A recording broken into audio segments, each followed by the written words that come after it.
असद तूर को और इमरान रियाज को आपने गिरफ्तार कर लिया है। मैं उनकी रिहाई का मुतालबा नहीं कर रहा, मैं मुतालबा ये कर रहा हूं कि जो लिस्ट है ना तुम्हारे पास जिनको गिरफ्तार करना है उन सबको एक ही दफा गिरफ्तार कर लो। हमारा मुतालबा आज ये है, आओ हमें गिरफ्तार करो, आओ हमें गिरफ्तार करो, आओ हमें गिरफ्तार करो, आओ हमें गिरफ्तार करो।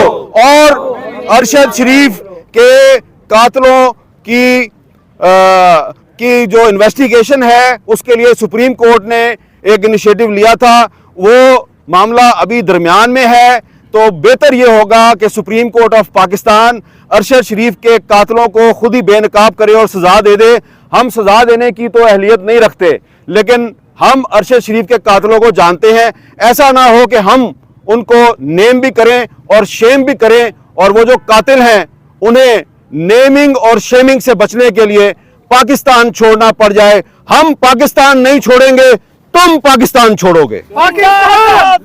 पाकिस्तान